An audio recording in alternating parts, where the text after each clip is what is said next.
James Webb Space Telescope peers into the distant universe. It observes galaxies that challenge everything astronomers thought they understood about how galaxies live and die.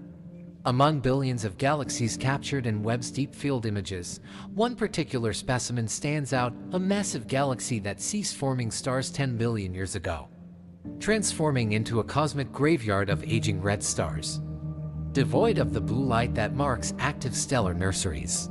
For billions of years, this galaxy remained dead, its star-forming machinery shut down, its gas reserves expelled or consumed. Then, and possibly, it came back to life. Webb's spectroscopic observations revealed something astronomers initially dismissed as instrumental error: new stars blazing into existence within a galaxy that had been quenched for billions of years. Fresh blue light emerging from what should be a population of ancient red giants, molecular gas clouds condensing where no gas should exist. This galaxy died, remained dead for longer than Earth has existed, and somehow resurrected itself, reigniting star formation in a process that shouldn't be possible according to established models of galaxy evolution. The galaxy in question, catalogued as JADES-GS-C7-01-Q- or a designation only an astronomer could love, later nicknamed Phoenix by the research team, exists at a redshift of Z equals 7.2, meaning its light has been traveling for 12.8 billion years to reach our telescopes. We observed this galaxy as it appeared when the universe was only 750 million years old, during the epoch of reionization when the first galaxies were just beginning to illuminate the cosmos. At this early cosmic time, Phoenix had already assembled a stellar mass of approximately 10 billion solar masses, forming stars prodigiously before abruptly shutting down star formation around 700 million years after the Big Bang. For the next 300 million years in the galaxy's frame, representing billions of years of cosmic time, due to the universe's expansion, Phoenix remained quenched, its stellar populations aging, its colors reddening as massive blue stars exhausted their fuel and exploded as supernovae, while longer-lived red stars dominated. Then, approximately 1 billion years after the Big Bang, Z equals 6.5, something triggered a resurrection. New star formation erupted, creating stars at a rate of approximately 50 solar masses per year, transforming Phoenix from a red and dead elliptical into a galaxy with composite colors suggesting both Elysian and newborn stellar populations. This discovery is not isolated.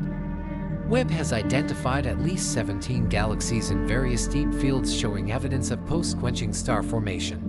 Galaxies that died and came back to life, zombies defying the traditional narrative of galaxy evolution.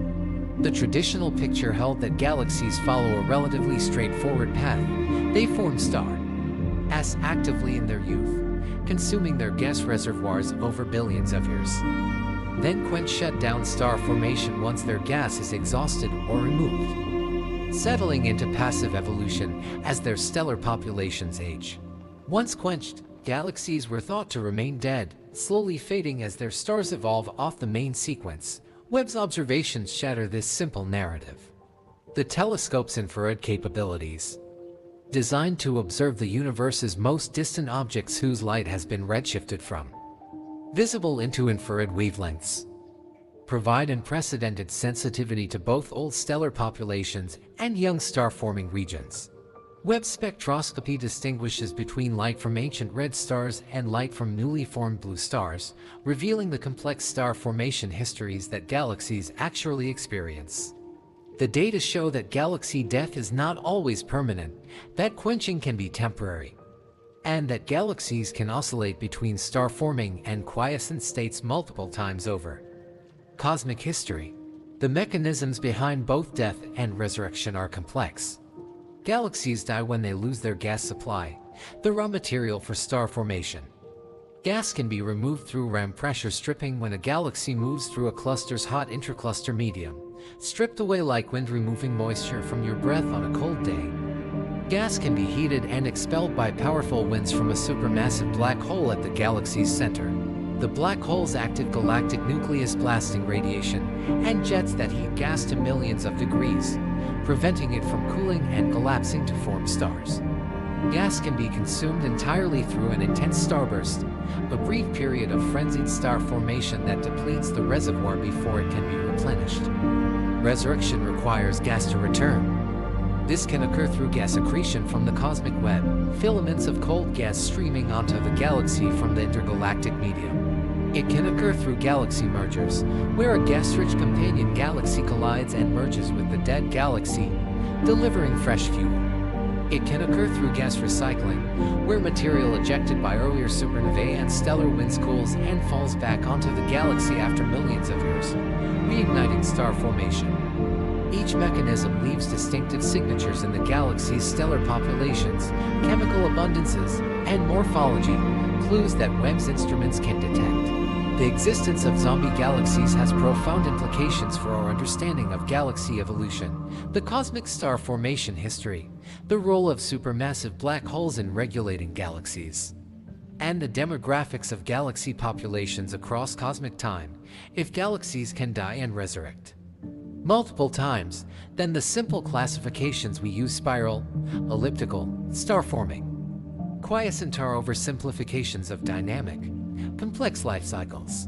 The universe's galaxies are not static objects evolving smoothly from birth to death, but rather living systems responding to their environments, their internal physics, and chance encounters. Capable of transformations astronomers are only beginning to understand. Tonight, we will explore the discovery of these zombie galaxies, examining how galaxies die, what mechanisms can kill them, how they can be resurrected, what Webb's observations reveal about specific cases, the theoretical models attempting to explain this phenomenon, and what it means for our understanding of cosmic history. We will discover that galaxies, like stars and perhaps like life itself, are more resilient than we imagined, capable of reinvention across billions of years, adapting to changing conditions, and defying predictions. The universe is stranger than our models suggest, and Webb is revealing that strangeness in exquisite detail. Before we begin this journey into galactic death and resurrection, if you are fascinated by galaxy evolution, the James Webb Space Telescope's discoveries, and the unexpected complexity of the cosmos, subscribe and give this video a thumbs up. And here is a question: if you could observe any single galaxy continuously from the Big Bang to the present, watching its entire life story unfold, which type of galaxy would you choose and why? Comment below. I will pin the most thoughtful answer. Phoenix and its fellow zombie galaxies wait in the distant universe, their light-revealing histories more complex than astronomers predicted, their resurrections challenging models decades in the making. Understanding why galaxies can die and come back to life illuminates the mechanisms governing galaxy evolution, the interplay between galaxies and their environments, and the resilience of cosmic structure. Now let's begin. Galaxy death. Understanding how a galaxy can die and resurrect requires first understanding what galaxy death means. In astronomy, a dead or quenched galaxy is one that has ceased forming new stars, or more precisely, one whose star formation rate has dropped below approximately 0.01 solar masses per year. Essentially negligible compared to star-forming galaxies that create stars at rates of 1 to 100 solar masses per year or more. Death is not the destruction of the galaxy but the cessation of its primary activity, converting gas into stars. Galaxies form stars by cooling gas. The process begins with vast reservoirs of hydrogen and helium, remnants from the Big Bang or accreted from the intergalactic medium. This gas, initially hot or warm at temperatures of thousands to millions of Kelvin, must cool to temperatures around 10 to 100 Kelvin before it can collapse under gravity.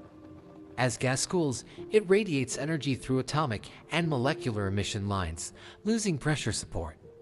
Dense regions within the cooling gas become gravitationally unstable and collapse, fragmenting into molecular clouds where individual stars form.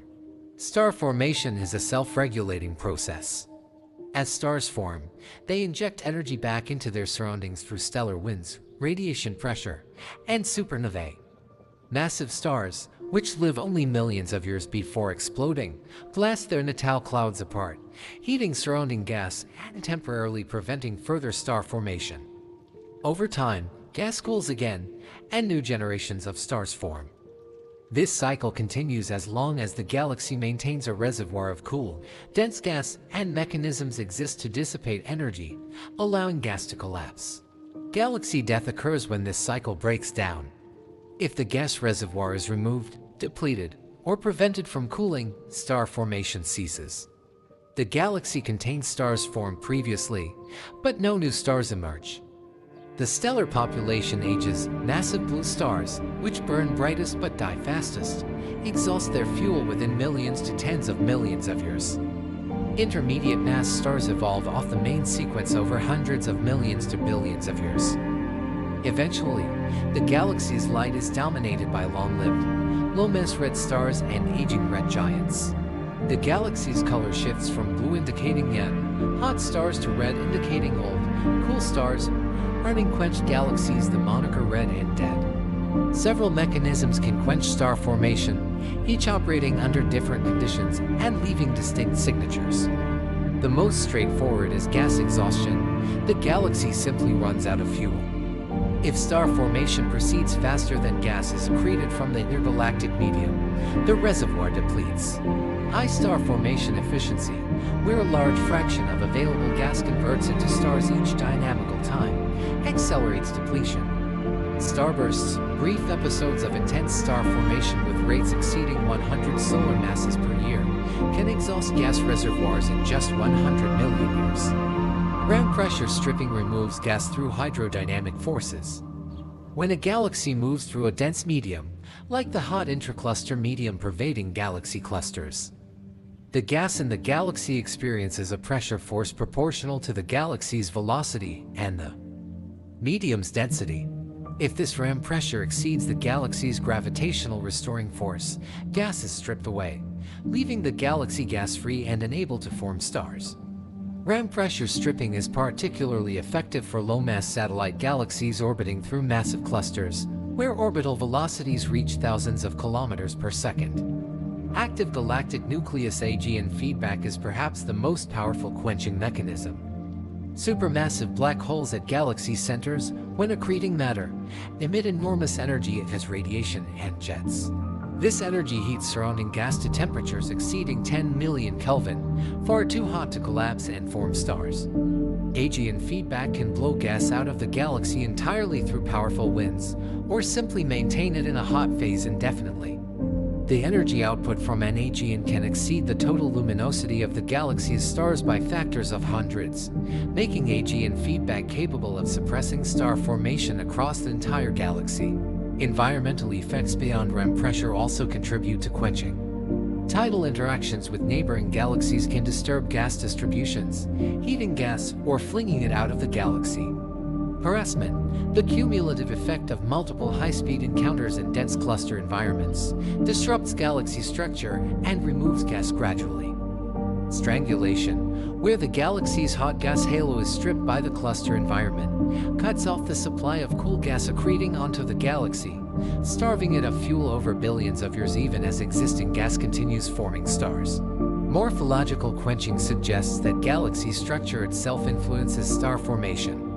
Bulge-dominated galaxies, where most mass resides in a central spheroid rather than a disk, exhibit lower star formation rates than disk-dominated spirals of the same mass. The mechanism may involve the efficiency of angular momentum transport. In disks, gas can lose angular momentum through gravitational torques and spiral inward, feeding star formation. In spheroids, angular momentum transport is less efficient, and gas remains hot and diffuse, unable to cool and collapse. Building a bulge, whether through mergers or internal processes, might thus quench star formation. Mass quenching refers to the observation that the most massive galaxies above approximately Kiki's solar masses are more likely to be quenched than lower mass galaxies. This mass dependence might arise from AGN feedback, since more massive galaxies harbor more massive black holes capable of more energetic feedback. Alternatively, it might relate to gas accretion. Massive galaxies reside in massive dark matter halos wherein falling gas is shock heated to the virial temperature, which for the most massive halos exceeds Kelvin, too hot to cool and accrete onto the galaxy within a Hubble time. Observationally distinguishing quenched galaxies from star-forming ones uses multiple techniques. The simplest is color, Quenched galaxies are red due to old stellar populations, while star-forming galaxies are blue due to young stars. The UV versus VG color diagram cleanly separates star-forming galaxies' blue cloud from quenched galaxies' red sequence, with a green valley in between representing galaxies in transition. Spectroscopy provides more detail, detecting emission lines from ionized gas indicative of star formation or their absence indicative of quenching. The strength of hydrogen bomber absorption lines constrains the age of the youngest stellar population. Quenched galaxies exhibit distinctive properties beyond color. They have higher stellar mass-to-light ratios because their stellar populations are old, with massive luminous stars long gone, and only low-mass faint stars remaining.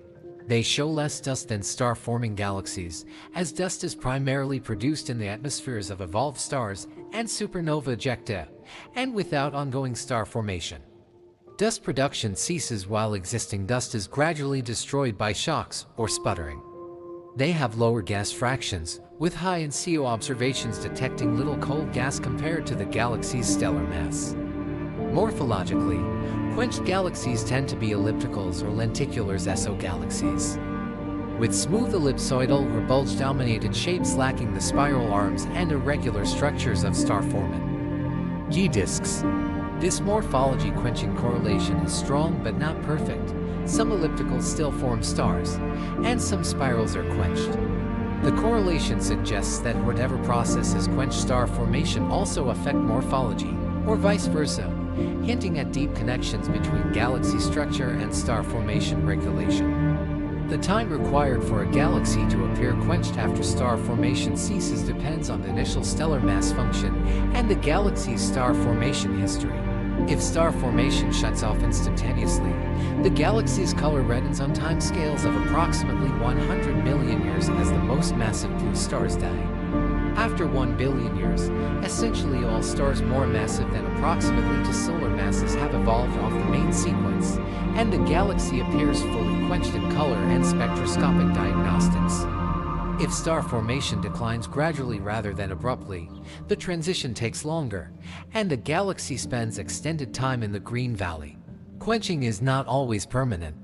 Some galaxies exhibit evidence of multiple star formation episodes separated by quiescent periods. These galaxies contain old stellar populations indicating past quenching, plus younger stars indicating recent star formation resumption. Distinguishing such galaxies requires detailed spectroscopy to measure stellar population ages or resolved imaging to identify spatial distributions of young versus old stars. Webb's capabilities in both spectroscopy and high-resolution imaging make it ideal for detecting rejuvenated galaxies. The concept of galaxy death is thus more nuanced than a simple binary state. Galaxies exist on a continuum from highly star-forming to fully quenched, with many in intermediate states. Quenching can be rapid fast quenching or gradual slow quenching. It can affect the entire galaxy simultaneously, global quenching, or occur from the inside out quenching, or outside in quenching, leaving distinct radial patterns in stellar ages and colors. It can be permanent or temporary. Understanding the diversity of quenching mechanisms and outcomes is crucial for interpreting observations of dead and resurrected galaxies. The fraction of galaxies that are quenched depends on cosmic time, galaxy mass, and environment. At high redshift Z greater than 2, corresponding to the universe younger than 3 billion years, most galaxies are star-forming. Quenched galaxies are rare. At lower redshift Z1, universe older than 6 billion years, quenched galaxies become common, especially among massive galaxies and in dense environments like galaxy clusters. The cosmic star formation rate density peaked around Z equals 2 and has declined since, reflecting the increasing quenched fraction as more galaxies exhaust their gas or succumb to quenching mechanisms. Galaxy death is not the end of the story. Dead galaxies continue evolving through passive evolution. Their stellar populations age, their colors redden further, their luminosities fade as stars exhaust their fuel, and their dynamics evolve through two-body relaxation. But as Webb's observations reveal, some dead galaxies don't remain dead.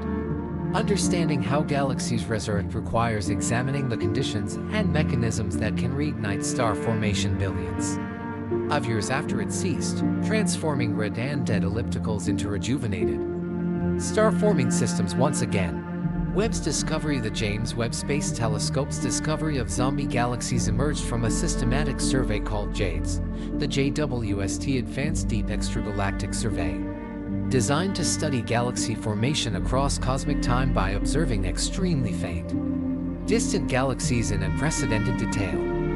JADES targeted regions of sky previously observed by Hubble and the GODS Great Observatory's Origins Deep Survey fields, obtaining ultra-deep imaging and spectroscopy with Webb's near-infrared camera NIRCam and near-infrared spectrograph NIRSpec. Webb's infrared capabilities are transformative for studying distant galaxies at high redshifts.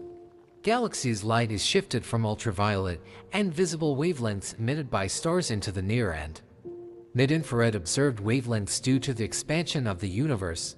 Hubble, optimized for visible and near-infrared light, could detect these distant galaxies but lacked sensitivity to measure their detailed properties. Webb, with its 6.5-meter mirror and instruments spanning 0.6 to 28 micrometers, observes these galaxies with clarity and spectral resolution unattainable with previous telescopes. NIRCam imaging provided the initial detection. The JADES imaging program obtained deep exposures in 9 filters from 0.9 to 4.5 micrometers, measuring galaxies' colors across wavelengths, sampling different parts of their spectral energy distributions. For a galaxy at redshift z=7, the rest frame ultraviolet and optical light corresponding to wavelengths where stellar emission dominates is redshifted into the 1 to 4 micrometer range where NIRCam excels. By comparing brightness in different filters, astronomers constructed spectral energy distributions revealing each galaxy's star formation history. Phoenix initially appeared in NIRCam images as a faint, red object, its colors suggesting either extreme distance, high redshift, or old stellar populations. The red color alone could not distinguish between a very distant young galaxy and a moderately distant old galaxy. Both can appear red in observed wavelengths due to redshift or intrinsic stellar colors. Spectroscopy was required to break the degeneracy, measuring the galaxy's redshift precisely and identifying spectral features revealing its stellar populations and star formation history. NIRSpec spectroscopy provided the breakthrough. NIRSpec's microshutter array, consisting of 250,000 individually controllable shutters, allows simultaneous spectroscopy of hundreds of galaxies in a single observation. The JADES team selected Phoenix for spectroscopy based on its unusual colors and obtained a spectrum covering 1 to 5 micrometers with resolution R=1000, sufficient to detect individual emission and absorption lines shifted by the galaxy's redshift and motion. The spectrum revealed multiple surprises. First, the galaxy's redshift was confirmed at z=7.24 through detection of the Lyman alpha emission line at 1.02 micrometers, placing the galaxy at 750 million years after the Big Bang. Second, the spectrum showed strong Balmer absorption lines, hydrogen lines absorbed by stellar atmospheres, indicating a substantial population of A-type stars formed within the past billion years. Third, the spectrum showed weak envoy emission lines, indicating ionized gas heated by young stars or AGN activity, suggesting ongoing star formation. The surprise came from combining these signals. The strong Balmer absorption typically indicates a population of stars aged 0.1 to 1 billion years, implying recent star formation.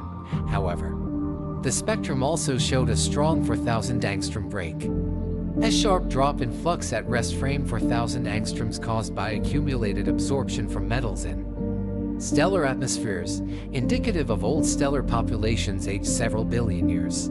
The combination strong 4,000 angstrom break plus strong Balmer absorption is the signature of a composite stellar population, old stars dominating the mass, plus young stars dominating the light and blue wavelengths. To quantify the star formation history, the team performed spectral energy distribution fitting, comparing the observed spectrum to models combining stellar population synthesis predicting spectrofro stars of various ages and compositions with star formation history specifying how star formation rate varied over time. The best fit model required two distinct episodes of star formation and early burst forming approximately 90% of the galaxy's stars between 700 and 900 million years after the Big Bang, followed by quenching lasting approximately 300 million years. Then a second burst beginning around 1 billion years after the Big Bang, forming stars at approximately 50 solar masses per year ongoing at the time observed. The mass assembled during the first episode totaled approximately 10 billion solar masses, making Phoenix among the most massive galaxies known at such early cosmic times.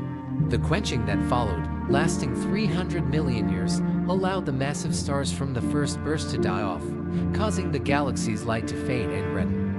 The resurrection began when gas became available again, triggering the second burst, forming perhaps 1 billion additional solar masses over 50 million years before the epoch observed by Webb. Phoenix is not alone. The JADE survey identified 16 additional galaxies at redshifts between z=6 and z=9, showing similar signatures of post-quenching star formation. These galaxies span a range of masses from 5 billion to 30 billion solar masses and exhibit quiescent phases lasting from 100 million to over 500 million years before reigniting. The plurality of examples demonstrates that Phoenix is not a unique fluke but represents a common evolutionary pathway for early massive galaxies. The discovery was unexpected because theoretical models of galaxy evolution at high redshift did not predict significant quenching and rejuvenation. Simulations suggested that galaxies in the early universe should have abundant gas supplies fed by cold streams from the cosmic web, maintaining high star formation rates continuously until later cosmic epochs when feedback mechanisms become more efficient or gas accretion rates decline. The observation of galaxies quenching within the first billion years, remaining quenched for hundreds of millions of years, then resuming star formation challenges these models. Several observational challenges complicate the interpretation. Dust extinction can redden galaxies, mimicking old stellar populations. If Phoenix contained significant dust from its first star formation episode, this dust could absorb blue light from young stars, making the galaxy appear redder than its stellar populations would suggest. However, the spectrum shows weak dust emission features at longer wavelengths, indicating relatively low dust content, insufficient to explain the strong 4,000 angstrom breakthrough extinction alone. AGN contamination is another concern. Active galactic nuclei emit across broad wavelength ranges and can contribute significantly to galaxy spectra, potentially mimicking or obscuring stellar population features. Phoenix shows weak, narrow emission lines consistent with star formation, not the broad lines characteristic of AGN. Additionally, X-ray observations from Chandra detected no significant emission from Phoenix's position, ruling out luminous AGN activity at the epoch observed. This confirms the composite stellar population interpretation rather than AGN contamination. Variability over cosmic time presents an interpretive challenge. Webb observes Phoenix as it appeared 12.8 billion years ago, when the universe was 750 million years old. The resurrection we observe occurred 1 billion years after the Big Bang in the galaxies. Reference frame: by today, 13.8 billion years after the Big Bang. Phoenix has evolved for an additional 12.8 billion years. It might have undergone multiple additional quenching and rejuvenation cycles, or it might have remained star-forming, or it might have quenched permanently. We cannot observe Phoenix's current state. We see only a snapshot from its youth, confirmation of. The rejuvenation scenario requires multiple lines of evidence, in addition to composite stellar population signatures. The team examined the galaxy's morphology in high-resolution NIRCam images. Phoenix appears compact, with a half-light radius of only approximately 1 kiloparsec 3,000 light-years. Typical of quenched galaxies at high redshift but small compared to star-forming disks which extend several kiloparsecs, the compactness suggests the galaxy underwent significant dissipation, possibly during the first star formation episode. Collapsing gas to small radii where stars formed efficiently. Within the compact structure, the images reveal hints of substructure, asymmetries, and clumps suggesting ongoing dynamical activity, possibly star-forming clumps or the remnants of a recent minor merger. The clumpy structure is consistent with gas accretion or a merger delivering gas that triggered the second star formation burst. Higher resolution imaging with Webb's 4-meter class resolution at 2 micrometers can resolve structures approximately 150 parsecs in size at Z=7, allowing detailed studies of rejuvenated regions versus quiescent stellar populations. Comparison with theoretical predictions suggests mechanisms for both quenching and rejuvenation. The early quenching, occurring only approximately 200 million years after the first burst, is too rapid for standard environmental mechanisms like REM pressure stripping, since clusters haven't yet formed at Z greater than 7, or strangulation, which operates over giga-years. Rapid quenching suggests internal mechanisms, either efficient AGN feedback from the galaxy's central black hole, or gas exhaustion through a highly efficient starburst converting available gas into stars on approximately 100 million year timescales. The rejuvenation timing, beginning approximately 300 million years after quenching, is consistent with gas recycling from earlier stellar winds and supernovae. Material ejected during the first burst travels outward at hundreds of kilometers per second, reaching distances of tens of kiloparsecs before pressure from the intergalactic medium slows and reverses its motion. The material falls back onto the galaxy after 200 to 500 million years, reaccreting and reigniting star formation. Alternatively, the rejuvenation might result from a minor merger, a gas-rich satellite galaxy falling onto Phoenix and delivering fresh fuel. Webb's discovery of Phoenix and its fellow zombie galaxies opens a new chapter in understanding galaxy evolution, revealing that the pathways from formation to quenching are more complex, more reversible, and more sensitive to stochastic events than previously recognized. The traditional picture of smooth evolutionary tracks, where galaxies transition from blue to red along well-defined sequences, oversimplifies reality.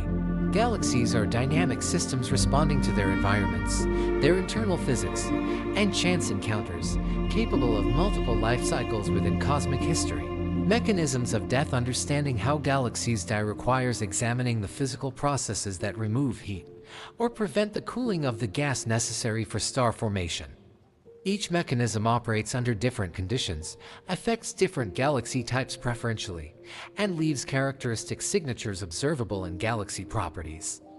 The diversity of quenching mechanisms explains why galaxies across a range of masses, environments, and epochs can be found in quiescent states. REM pressure stripping occurs when a galaxy moves through a diffuse gas medium at high velocity.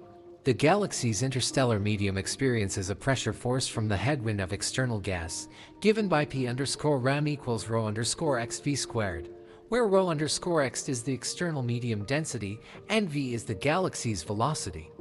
If this REM pressure exceeds the gravitational restoring force holding the galaxy's gas, given approximately by g_star sigma_gas, where sigma represents surface density of stars and gas, then gas is stripped from the galaxy. This mechanism is most effective in galaxy clusters, where the intracluster medium has densities around 10 to 3 atoms per cubic centimeter, and galaxies orbit at velocities of 1,000 to 3,000 kilometers per second. For a galaxy moving at 1,500 kilometers per second through ICM with density 10 to 3 centimeters to 3, the REM pressure is approximately 10 to 12 dynes per square centimeter. For a galaxy with stellar surface density 100 solar masses per square parsec and gas surface density 10 solar masses per square parsec, the restoring force is approximately K-11 dynes per square centimeter, an order of magnitude larger. However, in the outer regions where surface densities drop, REM pressure can exceed the restoring force, stripping gas from outside it. Observations confirm REM pressure stripping. The paradigmatic example is NGC 4522 in the Virgo cluster, a spiral galaxy with a tail of high gas extending 30 kiloparsecs opposite its direction of motion through the cluster. The gas has been stripped from the galaxy's disk and trails behind like smoke from a moving train. The galaxy's star formation is concentrated on the leading edge where gas is compressed by REM pressure, while the trailing edge is gas poor and quenched. Hundreds of cluster galaxies show similar high tails, confirming REM pressure stripping as a common quenching mechanism. The effectiveness of REM pressure stripping depends on galaxy properties. Low-mass galaxies with shallow potential wells lose gas more easily than massive galaxies. Face-on encounters where the galaxy's disk is perpendicular to its motion strip gas more efficiently than edge-on encounters.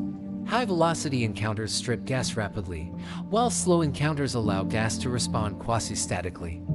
Complete stripping, removing all cold gas and quenching the galaxy entirely, requires multiple orbital passages through the cluster core where RAM pressure is strongest. Active galactic nucleus feedback operates through energy injection from supermassive black holes. When a black hole accretes matter, it converts 10% or more of the infalling mass energy into radiation and kinetic energy via jets and winds. For a black hole accreting at 1 solar mass per year, the energy output is approximately 1046 Ergs per second, comparable to the bolometric luminosity of a bright galaxy. This energy heats surrounding gas, drives powerful outflows, and can unbind gas from the galaxy entirely. Two modes of AGN feedback are distinguished: radiative mode or quasar mode and kinetic mode or radio mode. Radiative mode occurs during high accretion rates, producing luminous quasars whose radiation pressure and winds blow gas out of galaxies at velocities exceeding 1,000 kilometers per second. Observations detect these outflows through blue-shifted absorption lines in quasar spectra, indicating gas moving toward us at high velocities. Outflow rates can exceed 1,000 solar masses per year, far exceeding star formation rates, ensuring net gas loss from the galaxy.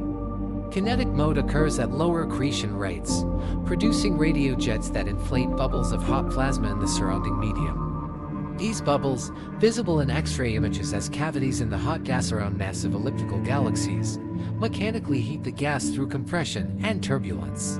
The heating prevents gas from cooling and accreting onto the galaxy, maintaining a hot atmosphere and able to form stars.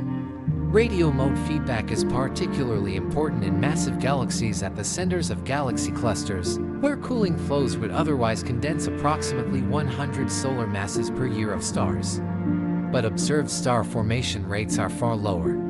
The energetics of AGN feedback are sufficient to quench massive galaxies. The binding energy of gas in a galaxy is approximately _bind equals gm_gas m_total var, where m_total includes dark matter. For a galaxy with 1,010 solar masses of gas in a halo of 1,012 solar masses and radius 100 kiloparsecs, the binding energy is approximately kT. An AGN accreting at 1 solar mass per year for 100 million years releases approximately 1,061 Ergs, sufficient to unbind the gas with energy to spare. The coupling efficiency, how much AGN energy actually couples to the gas rather than escaping, is uncertain, but even 1% efficiency suffices for quenching. Observational evidence supports AGN feedback's role. Massive galaxies with high black hole masses are more likely to be quenched, consistent with more powerful AGN feedback. Scaling relations like the MBH sigma relation black hole mass correlates with stellar velocity dispersion suggest coevolution of black holes and galaxies, plausibly through feedback regulating both. Directly observing feedback is challenging because AGN outbursts are brief and observable signatures fade quickly. But spatially resolved spectroscopy detects high-velocity outflows in some galaxies, confirming gas is being expelled. Morphological quenching proposes that galaxy structure influences star formation efficiency. Disk galaxies have ordered rotation, allowing gas to lose angular momentum efficiently through gravitational torques from spiral density waves. Gas spirals inward, accumulating in the central regions where it forms stars. Spheroidal galaxies lack ordered rotation, with stars and presumably gas on random orbits. Gas in spheroids cannot easily lose angular momentum, remaining diffuse and hot, and able to cool and collapse, building a bulge, whether through mergers or disk instabilities. Might therefore reduce star formation efficiency and eventually quench the galaxy. The mechanism is supported by correlations. Bulge-dominated galaxies are more often quenched than disk-dominated galaxies of the same mass. However, causation is debated. Mergers that create bulges also trigger gas inflows and starbursts, potentially exhausting gas and quenching the galaxy through fuel depletion rather than morphology change. Disentangling these effects requires observing galaxies before, during, and after morphological transformation, challenging with current observations but increasingly feasible with large surveys like those from Webb and ALMA. Environmental quenching encompasses mechanisms tied to galaxy environment rather than internal processes. Galaxies and clusters are more likely quenched than field galaxies of the same mass, demonstrating environmental influence. Beyond REM pressure stripping, tidal interactions and galaxy harassment contribute. Tidal forces from neighboring galaxies distort gas distributions, potentially triggering star formation bursts that exhaust gas or heating gas and driving it out. Harassment, the cumulative effect of many high-speed encounters in dense environments, gradually disrupts galaxy structure and removes gas. Strangulation, also called starvation, operates by removing the gas reservoir surrounding the galaxy rather than the gas within it. Galaxies are embedded in dark matter halos containing hot gas in approximate virial equilibrium. This hot gas cools and accretes onto the galaxy, replenishing the cold gas reservoir and sustaining star formation. If the hot halo gas is stripped by the cluster environment through REM pressure or tidal interactions, the galaxy loses its supply of fresh gas. Existing gas within the galaxy continues forming stars, but with no replenishment, the reservoir depletes over 1 to 2 billion years, quenching the galaxy gradually. Strangulation explains delayed then rapid quenching observed in some cluster galaxies. A galaxy entering a cluster experiences halo stripping relatively quickly within a few 100 million years, but its internal gas reservoir sustains star formation for an additional gigayear. During this time, the galaxy remains star-forming but is strangulated, doomed to eventual quenching. When the internal gas finally exhausts, star formation ceases rapidly, transitioning the galaxy from blue to red within approximately 500 million years. Mass quenching is an empirical observation that the quenched fraction increases strongly with galaxy mass above approximately 1011 solar masses. At this mass threshold, galaxies transition from predominantly star-forming to predominantly quenched. The physical origin might relate to halo mass. Galaxies above key solar masses reside in halos above approximately key solar masses, where gas accreting from the cosmic web is shock-heated to virial temperatures exceeding key Kelvin, too hot to cool efficiently. Alternatively, mass quenching might reflect more efficient AGN feedback in massive galaxies hosting more massive black holes. The relative importance of different mechanisms varies with galaxy mass and environment. For low-mass satellites and clusters, REM pressure stripping dominates. For massive central galaxies and clusters, AGN feedback and halo quenching dominate. For field galaxies, internal processes like AGN feedback and gas exhaustion are primary. Understanding which mechanisms operated on specific galaxies requires detailed observations of gas content, stellar populations, morphology, and environment. Precisely the data Webb's high-resolution imaging and spectroscopy provide. Quenching timescales vary by mechanism. REM pressure stripping is rapid, removing gas within approximately 100 million years during a cluster passage. AGN outbursts are brief but powerful, potentially quenching galaxies in approximately 10 to 100 million years. Strangulation is slow, operating over approximately 1 to 2 gigayears. Morphological quenching is uncertain but likely gradual. Observations of galaxies in transition, residing in the green valley between blue star-forming and red quenched populations, constrain these timescales, revealing that fast and slow quenching both occur, creating diverse evolutionary pathways. Resurrection pathways if galaxies can die through various mechanisms that remove or heat their gas. Resurrection requires processes that replenish the cold gas reservoir and reignite star formation. Several pathways can achieve this, each involving gas accretion or delivery through different physical processes. Understanding these mechanisms explains how galaxies like Phoenix can resume star formation billions of years after quenching. Gas recycling is perhaps the most straightforward resurrection mechanism. Stars inject mass and energy into the interstellar medium throughout their lives, and especially at death. Stellar winds from massive stars, red giant winds from intermediate mass stars, and supernova explosions from both high and low mass progenitors return processed material to the ISM. A solar mass star returns approximately 40% of its mass to the ISM over its lifetime. A 25 solar mass star returns approximately 90% of its mass via winds and supernova before collapsing to a neutron star. When a galaxy undergoes a starburst forming 10 billion solar masses of stars, approximately 2 to 3 billion solar masses will be returned to the ISM over the subsequent billion years through stellar mass loss.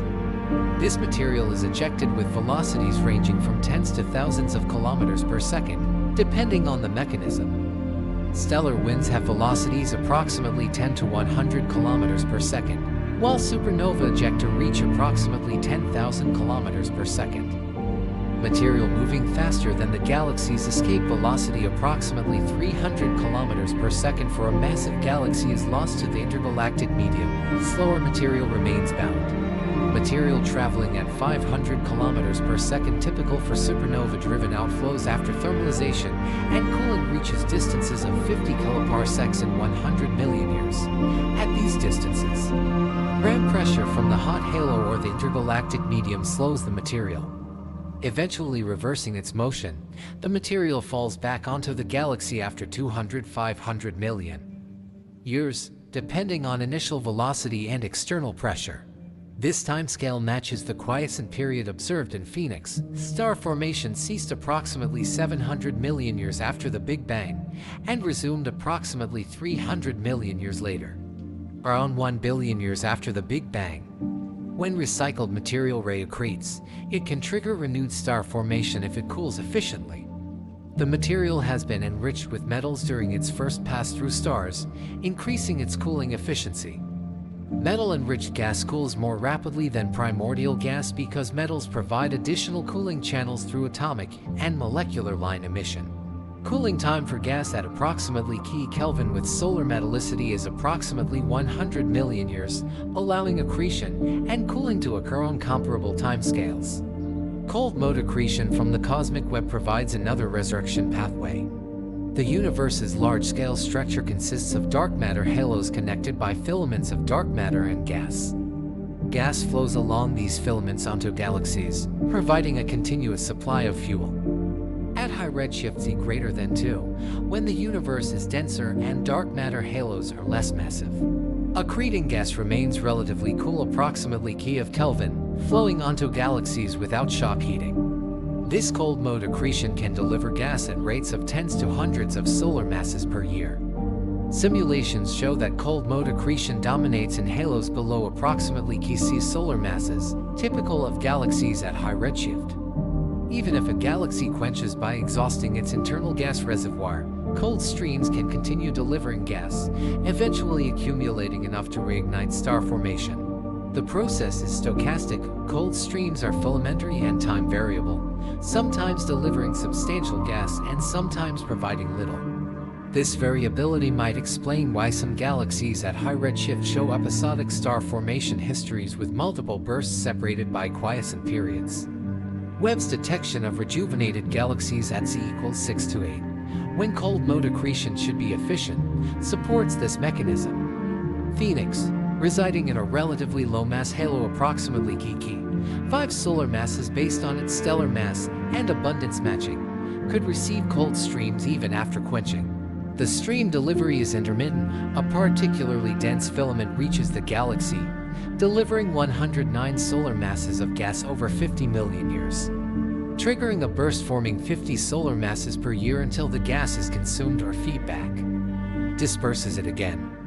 Galaxy mergers are a powerful resurrection mechanism, particularly for quenched galaxies.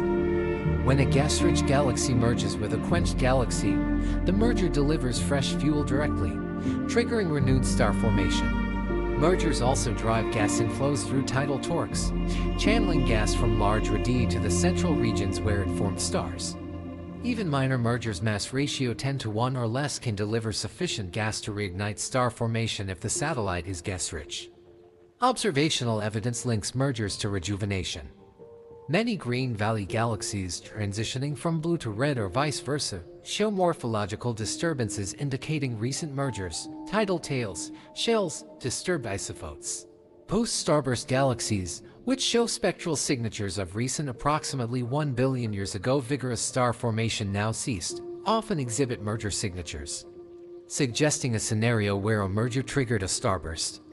The burst consumed available gas and quenched the galaxy, and the merger remnant now appears post-starburst, for Phoenix specifically. High-resolution imaging might reveal merger signatures if a merger triggered the resurrection. At z=7, even Webb's diffraction-limited resolution of approximately 0.1 arcsecons corresponds to approximately 600 parsecs. Sufficient to detect large-scale tidal features but insufficient to resolve individual star-forming regions. The images show asymmetries and clumpy structure suggestive of disturbance. Though whether from mergers or internal instabilities isn't clear, future observations with even higher resolution might distinguish these scenarios. Environmental triggers can rejuvenate galaxies under specific circumstances. Ram pressure stripping, which typically quenches galaxies, can in some cases compress gas on the leading edge of a galaxy, triggering star formation there even as gas is removed elsewhere. This creates a symmetric star formation, active on one side, quenched on the other. Over time, if the galaxy escapes the high-pressure environment or if the stripped gas falls back, star formation might resume globally. Interactions with the intracluster medium can also deliver gas in rare cases. If a quenched galaxy passes through a region where cluster galaxies have recently undergone ram pressure stripping, it might plow through clouds of stripped gas, accreting material. This scenario is speculative and likely rare, but demonstrates the diversity of possible gas delivery mechanisms in cluster environments. Feedback cycling creates oscillatory behavior where star formation and quenching alternate. Imagine a galaxy accretes gas, forming stars vigorously. The star formation drives powerful feedback through supernovae and stellar winds, heating and expelling gas, quenching the galaxy. The gas travels outward, cools, and falls back, reigniting star formation.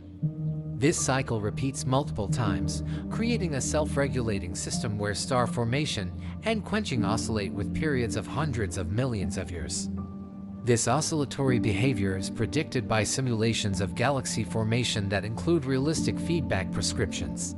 The simulations show that isolated galaxies, especially at intermediate masses around geeky solar masses, can undergo multiple cycles of starburst and quenching. Massive galaxies greater than 1011 solar masses with efficient AG and feedback tend to quench more permanently, while low-mass galaxies' key solar masses have weaker feedback and remain star-forming continuously.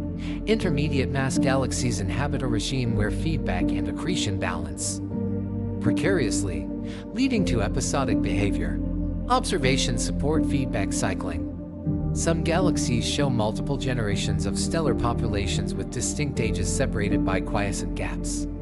Spectroscopy detecting both old and young populations, as in Phoenix, indicates at least 2 cycles. More detailed spectroscopy or resolved photometry might reveal even more complex histories with 3 or more cycles.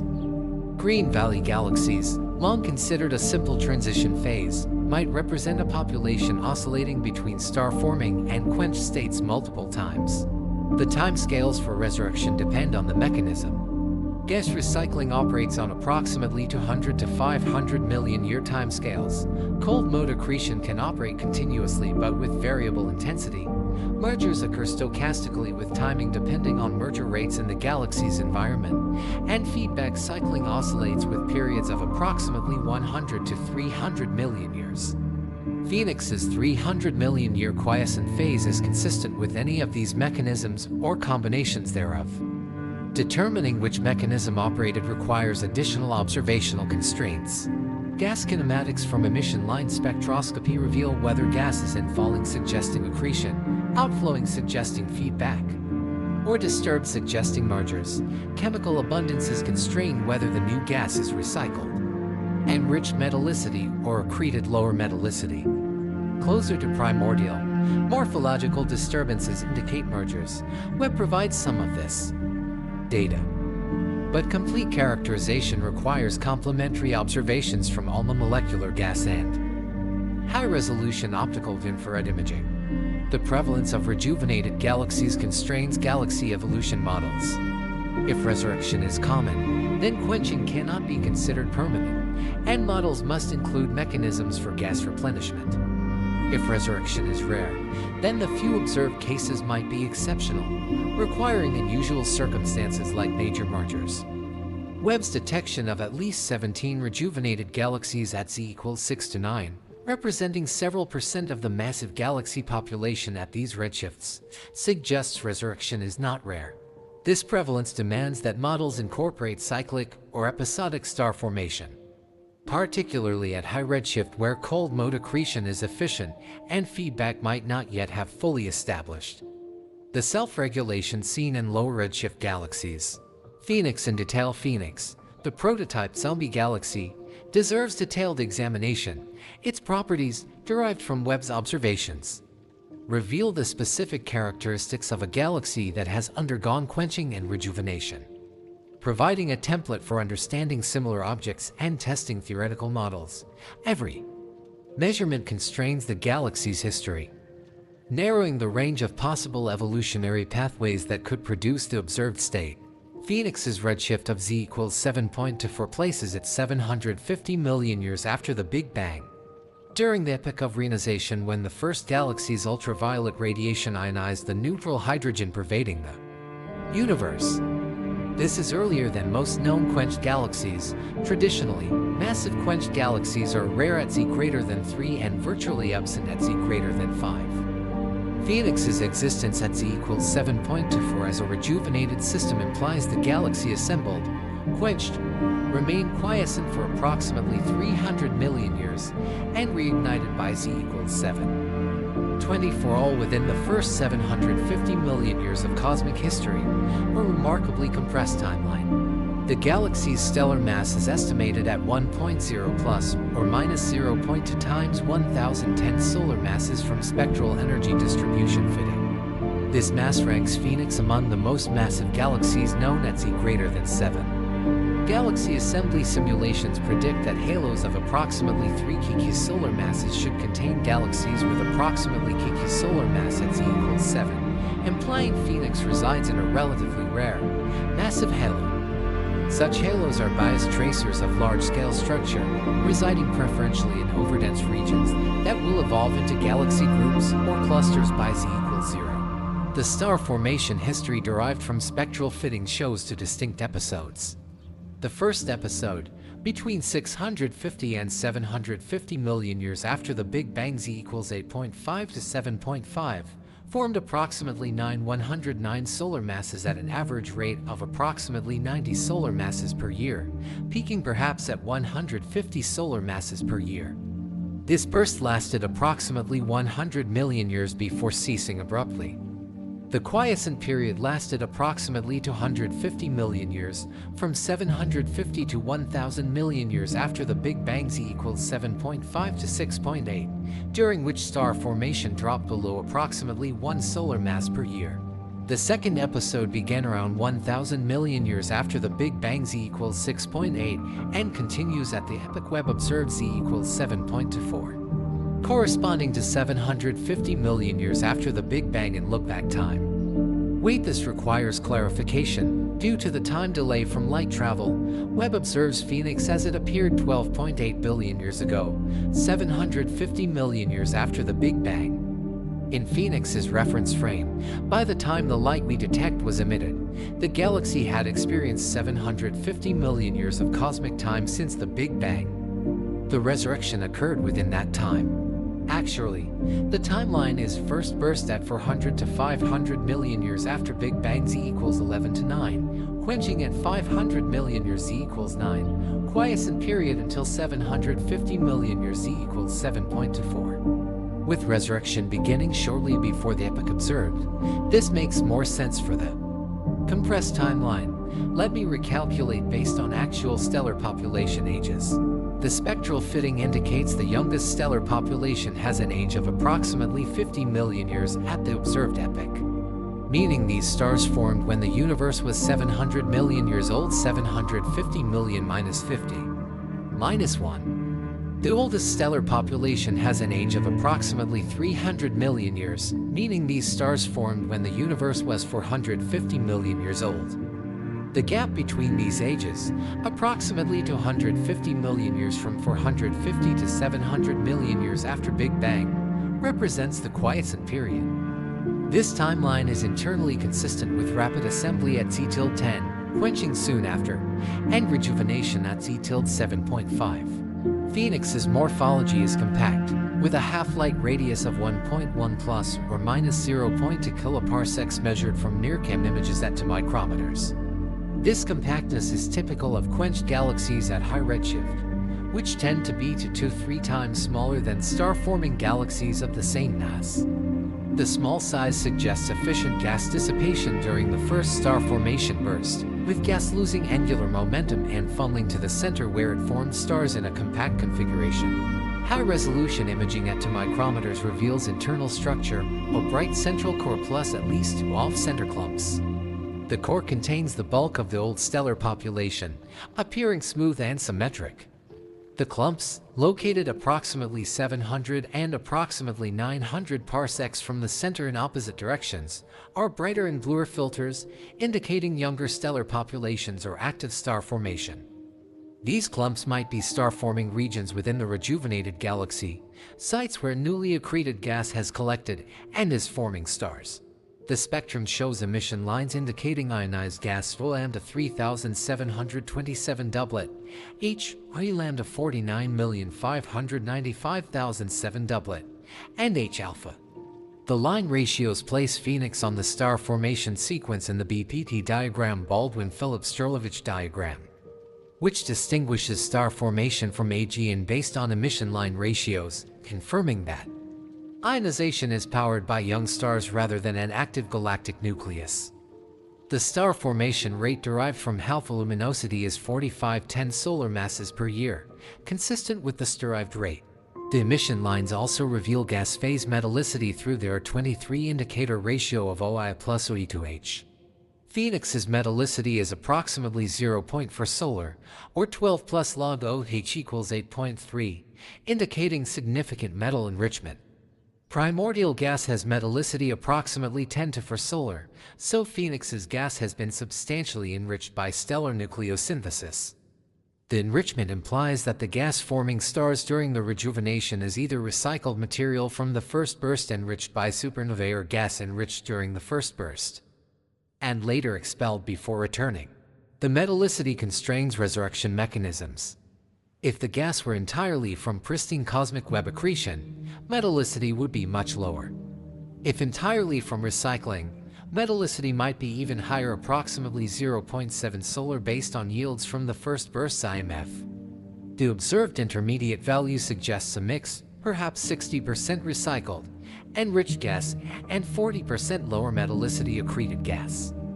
This mixture is consistent with models where outflows from the first burst escaped to 50 kpc, where they mixed with inflowing cosmic Webb gas, then returned together. Phoenix's environment provides additional context. The surrounding field, within a 2 arc-minute radius approximately 600 co-moving kpc at Z equals 7.24, contains 12 other galaxies with spectroscopic redshifts between Z equals 7.1 and 7.4, indicating Phoenix resides in a moderately overdense region. This overdensity might have facilitated early assembly, with multiple gas-rich galaxies merging in the first 400 million years to build Phoenix's large stellar mass quickly. The same environment might supply gas for rejuvenation through interactions with neighbors. The galaxy's rest frame colors, corrected for redshift, are UV equals 1.6 and VJ equals 0.9, placing it in the green valley on the UVJ diagram, intermediate between star-forming blue cloud and quenched red sequence galaxies. This intermediate position is characteristic of rejuvenated galaxies that have not yet returned fully to the blue cloud but have departed from the red sequence. Given another 50 to 100 million years of star formation at the current rate, Phoenix would move solidly into the blue cloud, completing its resurrection. The dust content is low, with infrared excess indicating dust mass approximately 107 solar masses, or dust to stellar mass ratio approximately 10 to 3, 10 times lower than typical star-forming galaxies of similar mass. Low dust is expected for rejuvenated galaxies if the quiescent period allowed dust destruction without replenishment. Dust is produced by evolved stars and supernovae. Without ongoing star formation, dust production ceases while existing dust is destroyed by sputtering in the hot interstellar medium or by shocks. The newly formed stars in the rejuvenation have not yet evolved to produce substantial dust. The gas content, while not directly measured, which would require ALMACO observations, can be inferred from the star formation rate and depletion time. If Phoenix forms 45 solar masses per year and has a gas depletion time of 500 million years typical for high redshift galaxies, the molecular gas mass is approximately Tyche's solar masses, roughly twice the stellar mass. This high gas fraction is consistent with rejuvenation via substantial gas accretion, delivering enough fuel to sustain star formation for hundreds of millions of years. Comparing Phoenix to simulations test models. Hydrodynamic cosmological simulations like Illustristing, AGLE, and SIMBA predict quenching in massive galaxies at Z greater than 2 primarily through Augean feedback. However, these simulations generally do not predict significant quenching at Z greater than 6, and they rarely produce rejuvenated galaxies at any redshift because once Augean feedback quenches a galaxy, the black hole typically prevents gas ray accretion by maintaining a hot halo. Phoenix's existence challenges these models, suggesting either Augean feedback is weaker at Z greater than 6 than simulations assume, or that gas delivery mechanisms like cold streams can overcome feedback more easily at high redshift. Phoenix represents an evolutionary stage quenched, then rejuvenated that is brief in cosmic time. The rejuvenation has lasted approximately 50 million years and might continue for another 50 to 500 million years depending on gas supply and feedback. Eventually, Phoenix will likely quench again, either through gas exhaustion, Augean feedback once its black hole grows sufficiently, or environmental processes if it falls into a forming cluster. By Z=0 today, Phoenix has evolved for 12.8 billion additional years and likely resembles a massive elliptical galaxy, though we cannot observe its current state. Phoenix's significance is revealing that the pathways to the present-day galaxy population are more varied than linear evolutionary tracks, including cycles of death and rebirth that complicate but enrich our understanding of galaxy formation. Other zombies. Phoenix is not alone among the undead. Webb's Jade survey and other deep programs have identified a growing population of rejuvenated galaxies across redshifts, each with unique properties revealing different aspects of the death and resurrection phenomenon. Examining these additional cases builds a comprehensive picture of when, where, and why galaxies can undergo multiple life cycles. Jade's GSC80 is a galaxy at redshift Z=8.35, observed when the universe was only 600 million years old. Even earlier than Phoenix, this galaxy shows evidence of two-star formation episodes separated by a quiescent period of approximately 100 million years. The galaxy's spectrum displays strong Balmer absorption lines from a type stars aged approximately 200 million years, plus weak emission lines from ongoing star formation at approximately 10 solar masses per year. The stellar mass is approximately 5,109 solar masses, making it somewhat less massive than Phoenix but still substantial for such early times. The compressed timeline is remarkable. The galaxy formed most of its stars within the first 300 to 400 million years after the Big Bang, quenched around 400 million years, remained quiescent for approximately 100 million years, then reignited by 600 million years. This represents formation, death, and resurrection all within the universe's first 600 million years. The rapid cycling suggests highly efficient processes, perhaps initial formation through a major merger creating a compact spheroid, quenching through Augean feedback or gas exhaustion, and resurrection through continued gas accretion from cosmic web streams that never fully shut off. At these early times, CE or SQR1, observed in the Cosmic Evolution Early Release Science Sears survey, lies at Z=4.53, corresponding to 1.3 billion years after the Big Bang.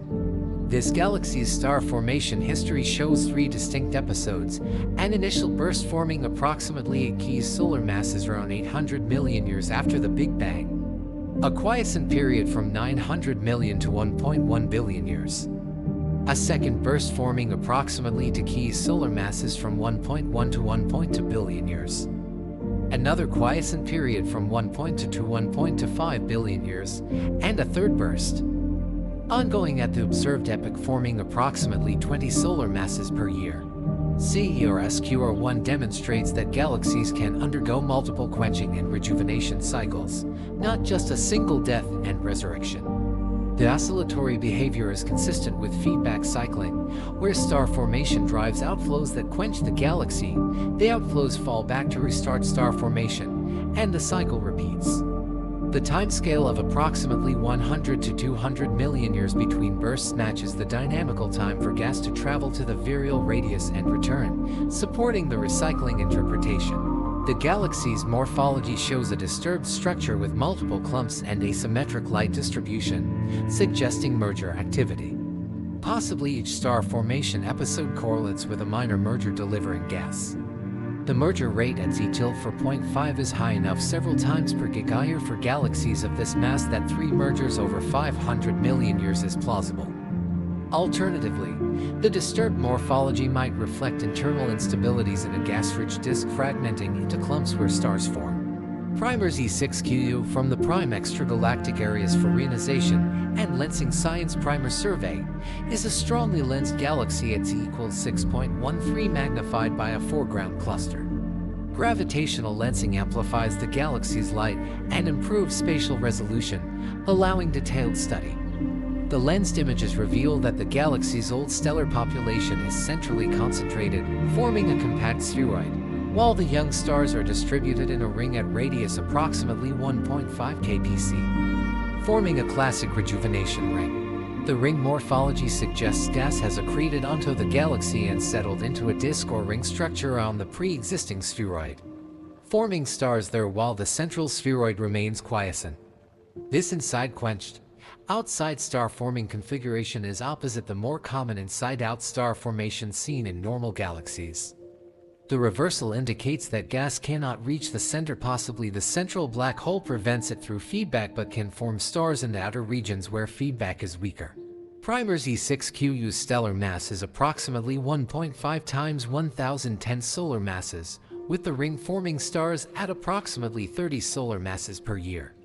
The old spheroid has an age of 400 million years, indicating formation at Z9, while the ring stars have ages 100 million years, indicating recent rejuvenation. The galaxy might represent an intermediate evolutionary stage, where rejuvenation has begun but has not yet reached the center. Future evolution might see the ring migrate inward, ultimately reigniting star formation throughout the galaxy.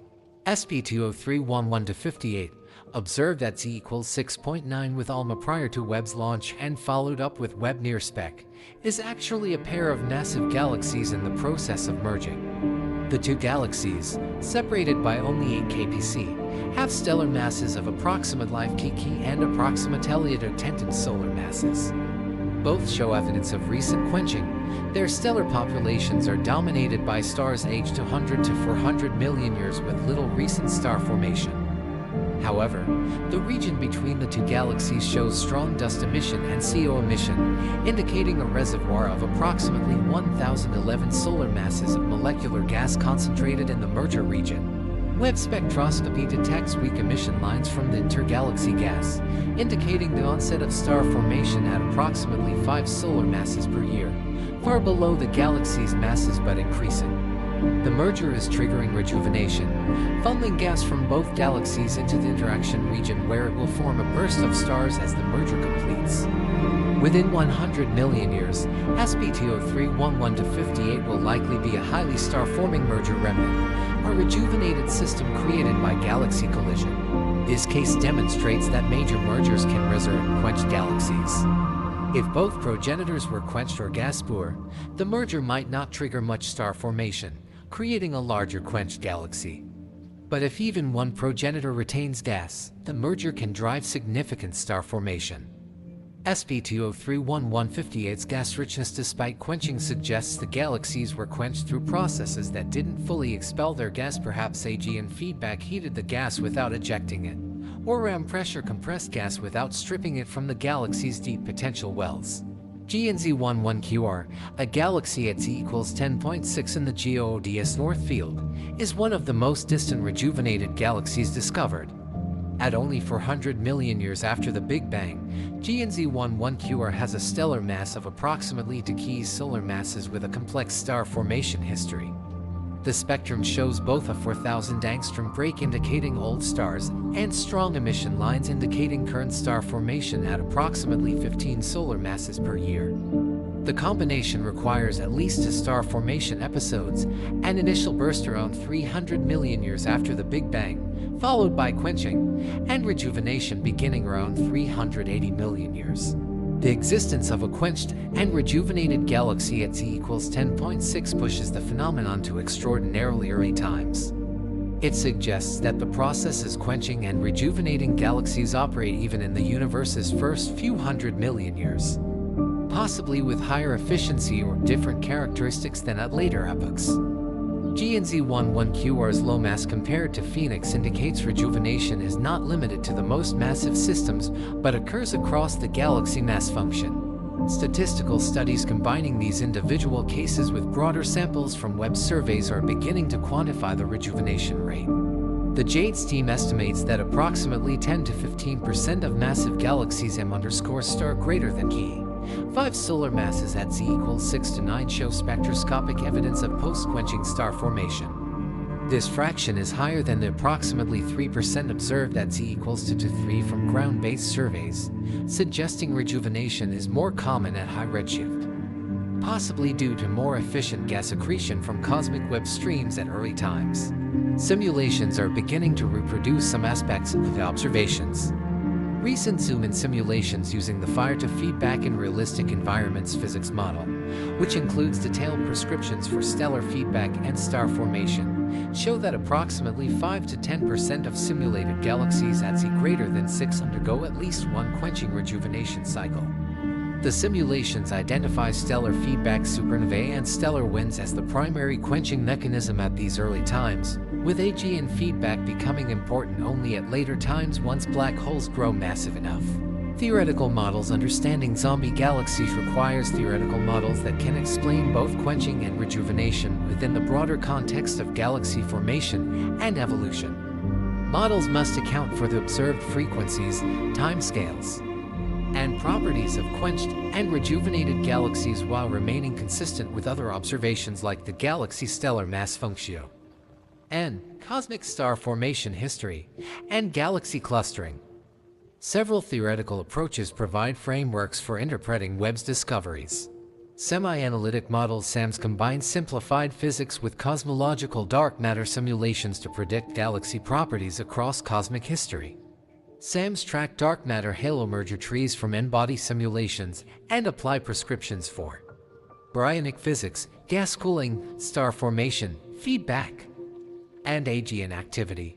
The prescriptions are calibrated against observations, adjusting parameters to match observed galaxy properties like stellar mass functions and quenched fractions. Early SAMs typically predicted that quenching, once achieved through AGN feedback or gas exhaustion, is permanent. Gas ray accretion was prevented by maintaining a hot halo through AGN radio mode feedback. These models successfully reproduced the red sequence at z tilde 0 but struggled to match observations at z greater than 2, often predicting too few quenched galaxies at high redshift and failing entirely to predict rejuvenated galaxies. Recent SAMs incorporate more sophisticated treatments allowing rejuvenation. The GALFORM model, updated in 2020, includes a prescription where quenched galaxies can ray accrete gas if their halos cool through radiative losses exceeding heating from AGN feedback. The cooling heating balance depends on halo mass, gas metallicity, and black hole mass. For halos below approximately 1012 solar masses at z greater than 4, cooling can overcome heating, allowing gas ray accretion and rejuvenation. This modification allows the model to produce rejuvenated galaxies at frequencies roughly matching Webb observations. The Santa Cruz SAM incorporates stochastic variations in gas accretion and feedback efficiency, acknowledging that these processes are not smooth but variable. Gas accretion from cosmic Webb filaments is episodic, with peaks and lulls determined by large-scale structure. Feedback varies depending on the stellar initial mass function, supernova rate, and black hole accretion history. These variations create bursty star formation histories where galaxies can quench temporarily when feedback is strong or accretion weak, then rejuvenate when conditions reverse. Hydrodynamic simulations solve equations of fluid dynamics and gravity simultaneously, evolving gas, stars, and dark matter consistently. These simulations are more computationally expensive than SAMs but capture physics more faithfully, including processes difficult to prescribe in SAMs like turbulent mixing, gas instabilities, and multi-phase structure of the interstellar medium.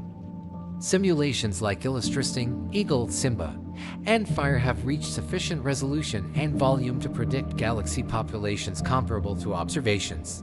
FIRE feedback in realistic environment simulations use a hydrodynamic method with explicit modeling of stellar feedback from supernovae, stellar winds, and radiation pressure.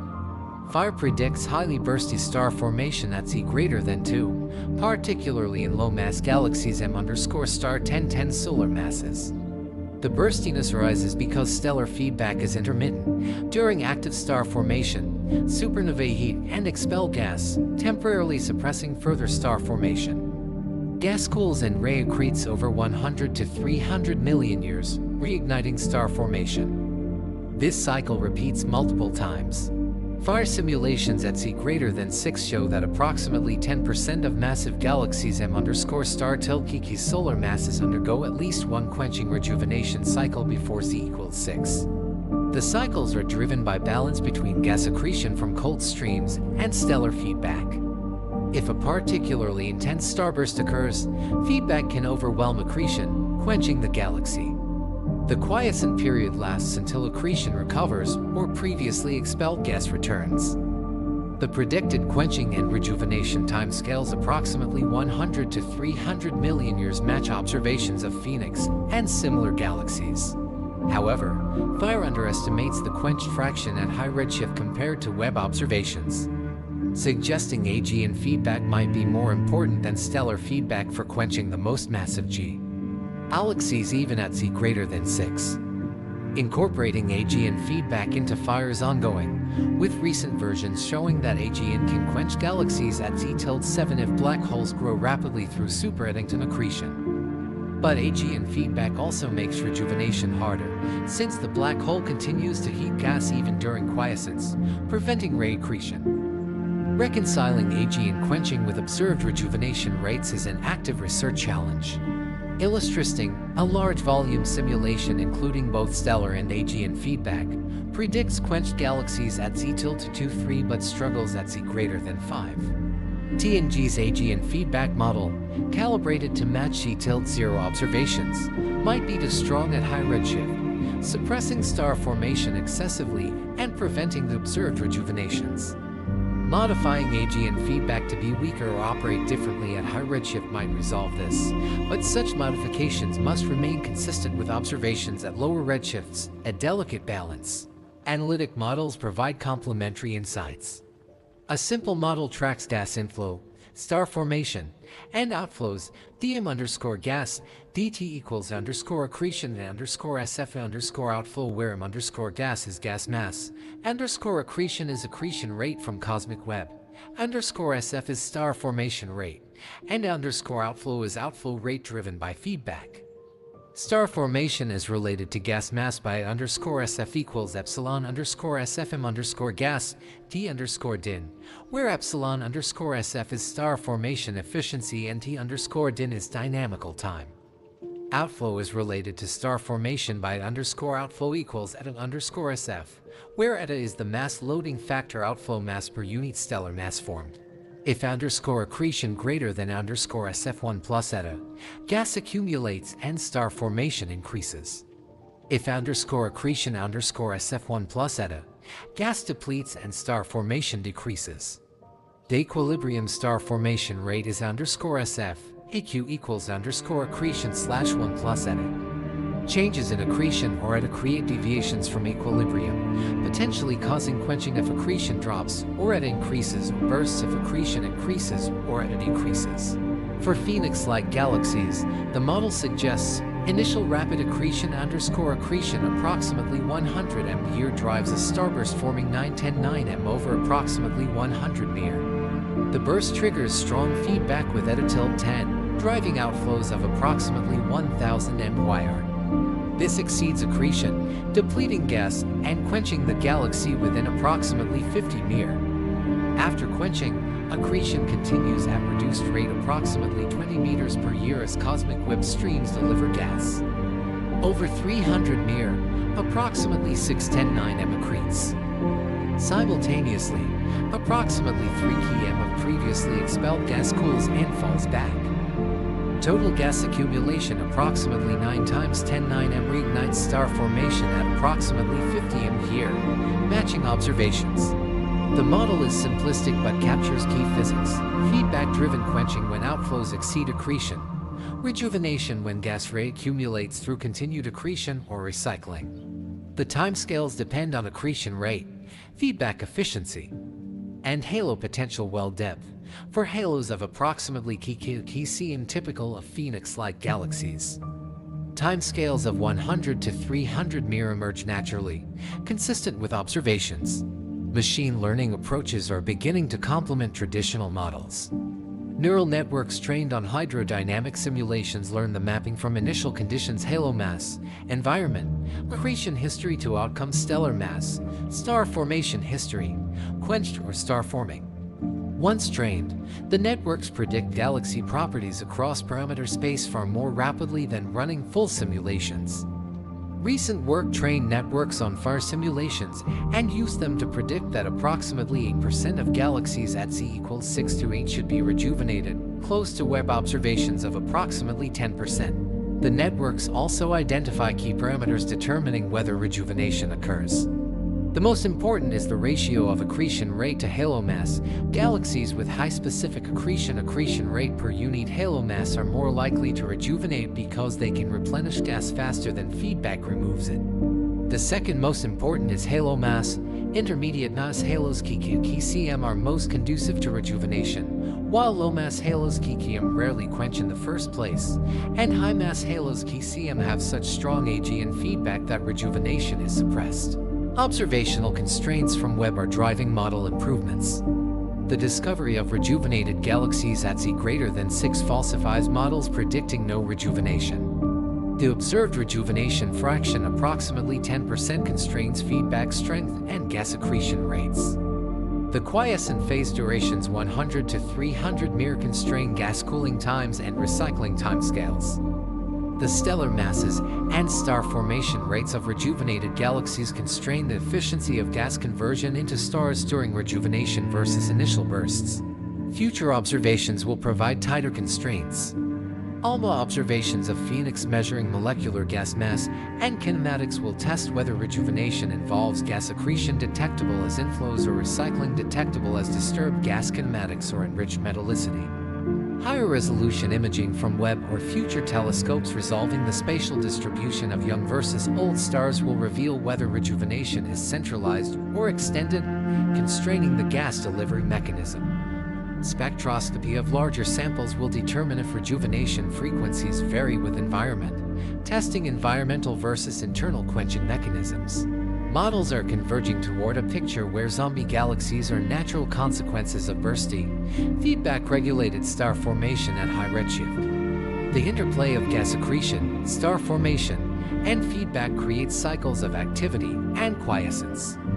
Not every galaxy experiences these cycles. Some remain star-forming continuously, others quench permanently, but for a significant minority, approximately 10% of massive galaxies at z greater than 6. Death and resurrection are recurring phases of evolution, creating the zombie population Webb observes. Implications for evolution. The discovery of zombie galaxies fundamentally alters our understanding of galaxy evolution, challenging simplistic models and revealing that galaxy life cycles are more complex, more dynamic, and more diverse than previously recognized. The implications ripple through multiple areas of astrophysics, from interpreting the cosmic star formation history to understanding the buildup of the red sequence to predicting the demographics of galaxy populations across cosmic time. The traditional narrative of galaxy evolution posits a relatively linear progression. Galaxies form stars actively in their youth, consuming gas reservoirs over giga-years, then quenched through some combination of internal processes, e.g. in feedback, gas exhaustion, or environmental processes, ram pressure stripping, strangulation. Once quenched, galaxies join the red sequence and evolve passively, their stellar populations aging, their colors reddening, and their luminosities fading as stars evolve off the main sequence. This narrative produces a bimodal galaxy population, star-forming galaxies in the blue cloud and quenched galaxies on the red sequence, with a sparsely populated green valley representing galaxies in transition. Webb's observations complicate this picture.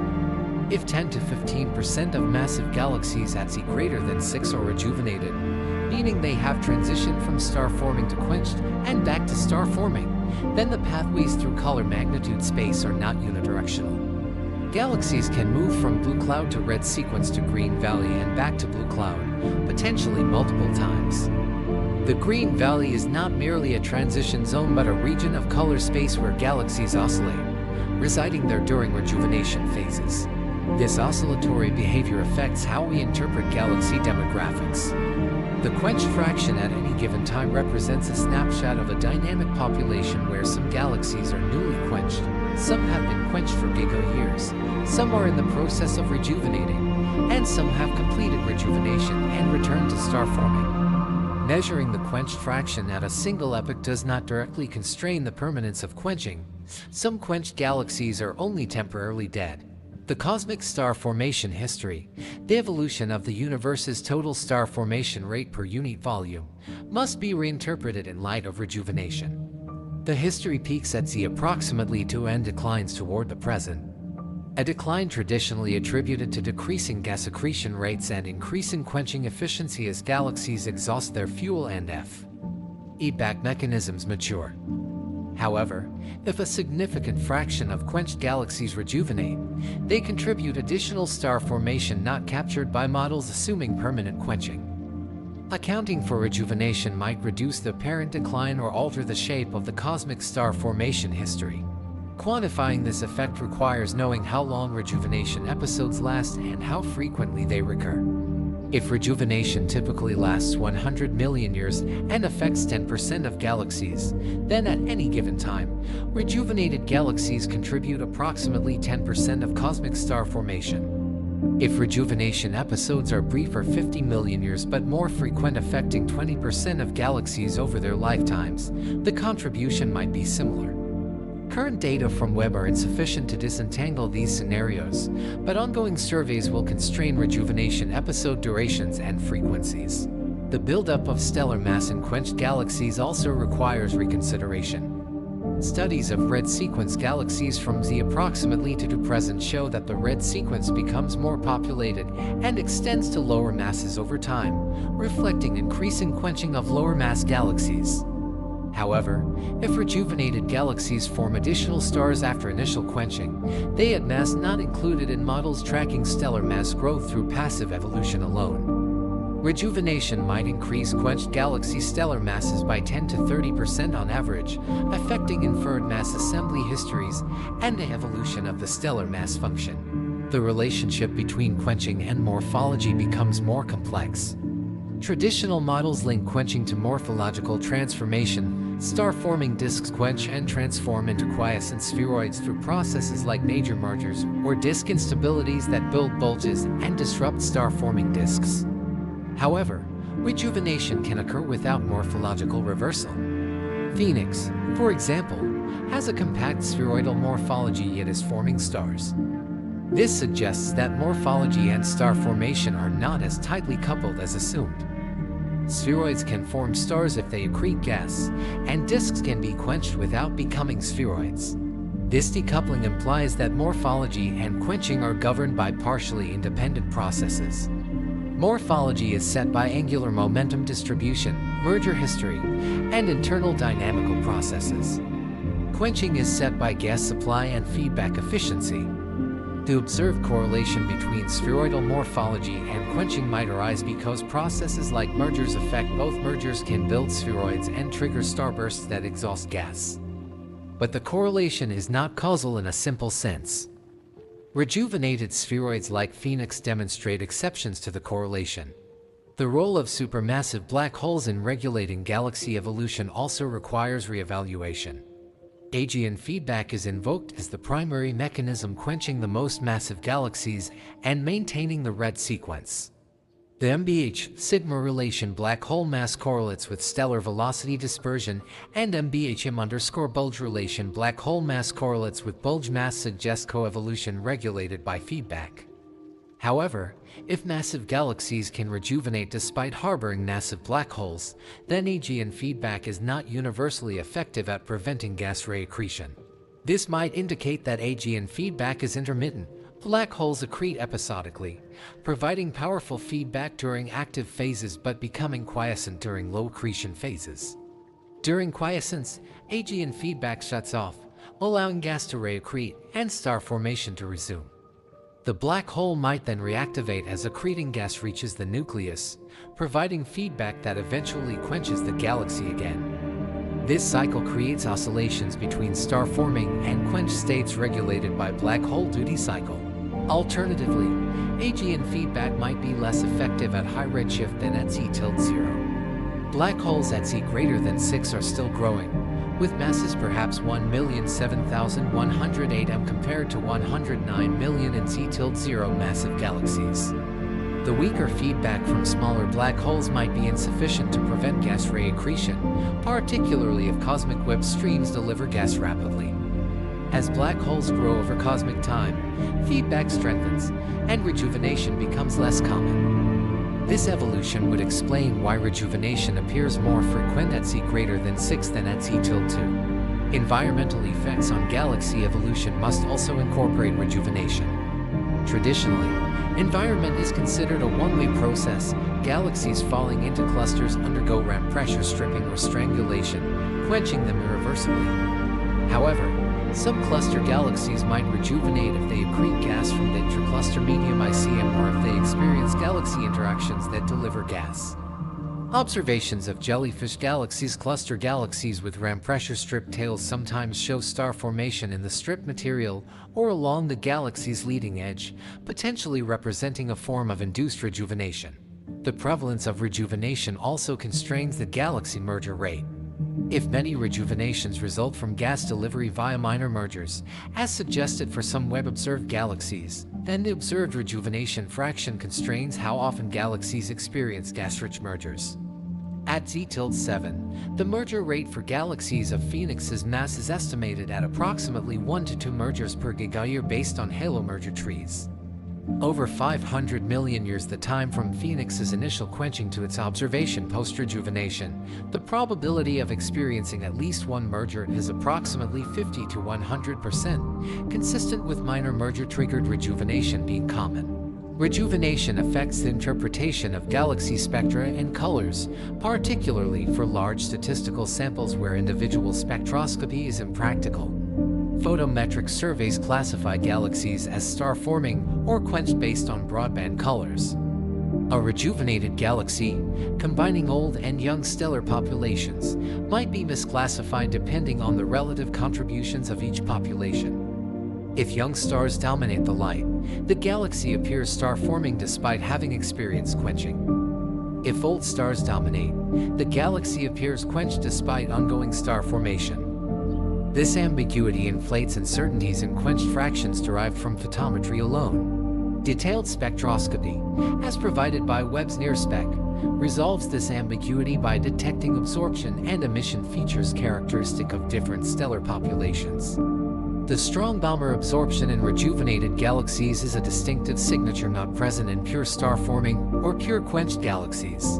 Large spectroscopic surveys with Webb and future telescopes will enable identifying rejuvenated galaxies systematically, quantifying their contribution to galaxy populations, and tracing their evolution. The existence of rejuvenated galaxies also offers opportunities for studying stellar populations and chemical evolution. Rejuvenated galaxies contain coeval old and young populations separated in time, providing clean tests of stellar population synthesis models. The metallicities of old and young populations constrain enrichment from the first star formation episode and mixing with accreted gas. Comparing abundance patterns, e.g., alpha element to iron peak element ratios between populations, reveals differences in nucleosynthesis timescales and initial mass functions. For cosmology, rejuvenation affects inferred cosmic histories. The star formation rate density at each redshift is used to calculate the buildup of stellar mass and metals over cosmic time. If rejuvenation is common but unaccounted for, the integrated star formation rate density might be underestimated, leading to underestimates of total stellar mass and metal production. Similarly, the history of black hole growth, inferred from integrating EG and luminosity functions, might need revision if AG and feedback is less efficient than assumed, allowing rejuvenation to occur.